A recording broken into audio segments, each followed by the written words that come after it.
This week, 5 EUC crashes, including one of my own. My wild theory on the why and the how. Are you ready?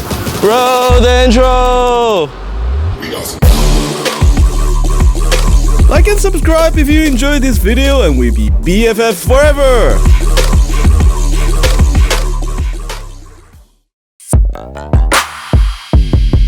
E-bikes, electric skateboard, one wheel, and my own personal favorite, electric unicycle, or as Chooch like to refer to them as quarter ATV off-road GTA flying tank jet something. They all share one thing in common, and that is because of their inherent instability, crashes.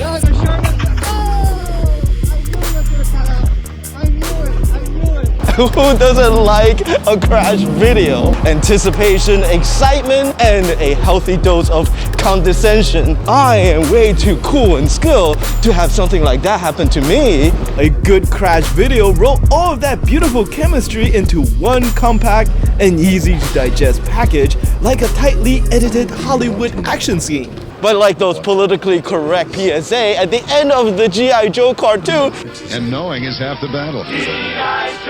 that we all learn to happily tune now, I'm gonna ruin it by adding a dash of that other favorite obsession of the EUC community, and that is, of course, safety. And like those PSA program we all love, let's identify those no-no things that any good little boys and girls should know to avoid. Here's no-no thing number 1. Little Wheezy is riding with no gears. This is very, very bad. And what's worse, Little Wheezy is also riding way too fast and in traffic, and that is no-no things number 2. And for that, Grinding Gears from Reddit wishes that Wheezy gets run over by a car and die a horrible death. Sorry for having a bit of fun with that one. However, I personally think that the obsession with gears and rules really only cover a small portion of the actual problem. Don't believe me? Alright, let's go to the tape, and we have crashes number 1. The slow speed crash Christopher suffered on his 9-bot 1. First of all, he complies with all the safety requirements and got a helmet, a motorcycle jacket, gloves, and he's riding slow. He is docked a point for being in the road, but it looks pretty empty where he is, so how could he possibly get hurt? Well, he did. Fracture his femur, as a matter of fact. And I'll say this, accidents happen when there's a misalignment between your expectation and reality. And in this case, that would be the amount of force his leg can actually withstand before it goes, which is a combination of your muscle, tendon, and bones. Here's a study showing the muscle density between a 70-year-old sedentary man and a 70-year-old triathlete. If you got legs that look like the one above and you try jumping off an out-of-control unicycle, bike, or anything, you're probably going to have a bad time. It doesn't mean that you can't ride an EUC, just that you must understand what situation you can and cannot deal with, and when not to worry about saving your wheels, but try to save your own legs first. Notice how I arch my back mid-fall to counteract my downward momentum to slow the fall?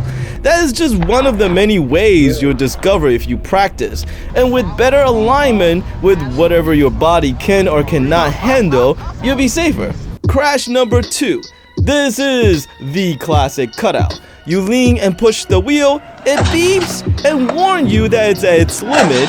You ignore it and continue to push, it'll cut out and now ruin your wheel and donate some skin to the asphalt god. You have to know your own wheel. A misalignment between what you think your wheel is capable of versus what it's actually capable of is pretty much the beginning of the end. If you can't tell the amount of power reserve you have left in your motor from the vibration and the pedal feedback alone, especially since you can't hear it most of the time above the wind noise anyway. The motor tilt-back resistance softens as you near the end of its power band. It is a subtle change but can be read if you ride your wheel enough. I knew it! I knew it! I knew it! I knew it! Oh shit! Shit! It does make for spectacular footages, and I guess if you want to be internet famous, or like the idea of skin graft, sure, why not? Crash number 3, and I got a few variation on this. First, the infamous Tarzan crash on the West Side Highway where he hit 3 deep consecutive potholes, wobble, and crash close to maxed out on speed.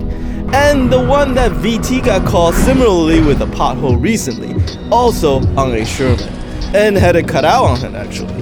You always get a current spike whenever you hit a bump, and if you're already maxed out, you cut out and crash. The problem isn't the wheel, but an awareness of surface and traction. If you were expecting smooth road and got a pothole instead, it's best to brace for impact. Both happen at night when visibilities are poor, and at high speed where reaction time is greatly reduced. Both riders are experienced, but the circumstances worked against them. I try to keep a mental map of the road condition on the routes that I regularly ride, locations of rough surfaces, as well as notable and particularly nasty potholes. So I tend not to be surprised in areas I regularly ride, like most of downtown New York City. And in areas where I'm less familiar with, I leave enough of a buffer so I can react in time to adverse conditions. And of course, there are no guarantees in life, and occasionally I am still caught flat-footed, like the crash I suffered on my last V11. In which case, I refer you to what I said under crash number 1, and that is, make sure that you can take a hit before you get into the ring. Crash number 4. First is thankfully an exciting near miss between a slow speed rider who assumed that she has the right of way and a driver who didn't see her at all. The second clip is similar but at a much higher speed with a Monster Pro.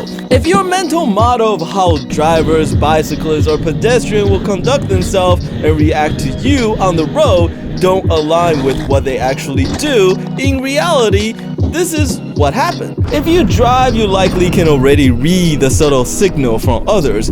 Coming to the edge of their lane or slowing down means a turn may be coming, even if she or he forgets the turn signal, which is another sign. This is unfortunately the most difficult part, since I doubt very many people have the experience of traveling at this kind of speed outside of a motor vehicle. And in my opinion, actual ride experience is the only way that you can improve your predictive mental model. And to toss in an additional layer of complexity, there is this thing which the scientists refer to as the pseudo-neglect, which is your natural tendency to prioritize spatial recognition for things on your left as compared to your right, if your native language is one which writes left to right. And the reverse is true if your native tongue writes right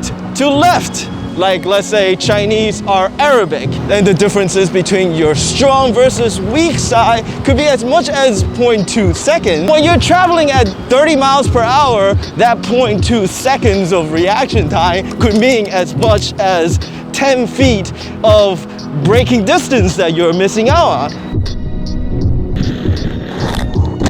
But before I get too full of my own Kool-Aid, there is one of my own crash, number 5. The one where I cracked 2 ribs and almost got sent to the emergency room. This was a casual ride through Forest Park, and after tackling a few tougher sections, I got tripped by a hidden stump, spun around and dropped on my back. It was a flat and boring section and I was caught completely by surprise, which was likely the reason why this was such a bad hit for me. Similar to the 20 miles per hour crash Irwin, aka the Black Cobra, had with his Monster Pro when it unexpectedly cut out on him. Check out his video for an explanation on what happened to him and a link to his GoFundMe link. Help a brother out.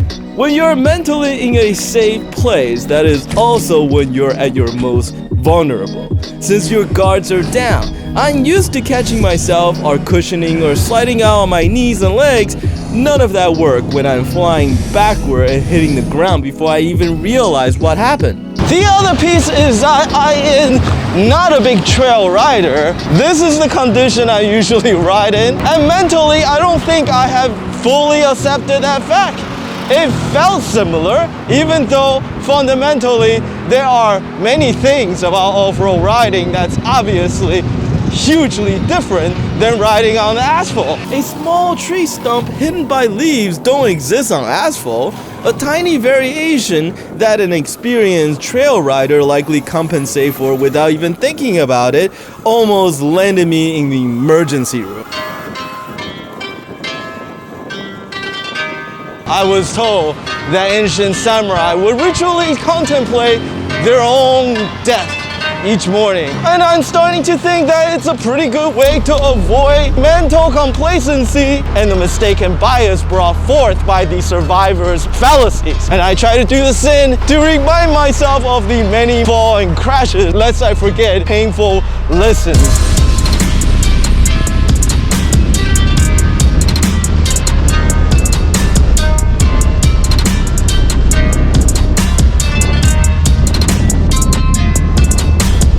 For me, riding an electric unicycle is all about maintaining that absolute sense of presence. And by that I mean maintaining awareness of the absolute physical world all around you. From the slight creak to your one knee, the slight change to the modulation and vibration of the motor, grip and slip of your rubber, the texture and the profile of the road that you ride on, as well as every other moving things that share the road with you. I learned to flinch when someone makes a turn a block away and swerve before driver even begin to think about a lane change. Gear regulations and your helmet don't make you safe. It's what's inside your head that make you safe. If you're wondering how is it that I'm able to carry on my yin-yang blabbering if I'm supposedly paying attention to everything else around me, the answer to that is, well, I write a script and memorize it, and what you're watching is actually me playing it back,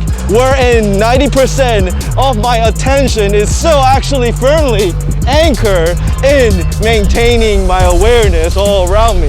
The thing I appreciate about my past experience with capoeira is its recognition of the world as a fluid and ever-changing place, and so should be met with the flowing jinga in response. And it also taught me to maintain my awareness regardless of whatever position I find myself in. It is partly why I carve when I ride. The string and the flow of the movement continuously engage and align my body and wheels to surfaces while constantly shift my perspective and open alternate path in case if I need it. I was watching a video about the hill-bombing skateboarders of San Francisco, where they described the experience of skating through the city at high speed. Dude, it's just like a violent ballet through the city. Which I also found strangely appropriate for how we ride through the city as well. An intense and beautiful communion where precision and control balances against disasters. And I get that this is not how it looks from the outside, and I am not blind to all the negative criticism as well as outright hate that the New York riders get from all across the web. And I'm gonna say this, I've been skating, riding a bike, a motorcycle, and now an electric unicycle through the streets of New York City for the last 25 years. Many of the New York riders that you see in my videos have similar past histories as I do. For those of you who wish that I meet a quick and grisly death, considering my riding resume, I say that I have a decent chance to take you up on that bet. More than that, do you know what it is that they call it when someone is able to consistently produce a result that seems impossible to you? It's called skills. Yeah. What time is your boy DJ Monte, right?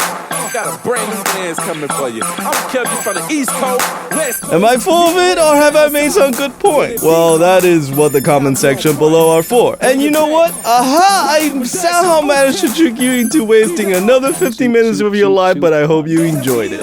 Bounce your body like this. You can do it by yourself. Feel body on the bench. Yeah, so fresh out the press, straight fresh on the rock. Break it back, break it back on the rock. Make it be like. Shout out to my supporter on Patreon. Please check out the link in the video description below if you enjoy and like to support my work. And as always, as much as we all love electric unicycle, the only way for us to get better wheels is to grow as a community. So tell your friends and teach them how to ride and get them hooked. Until the next video, thank you.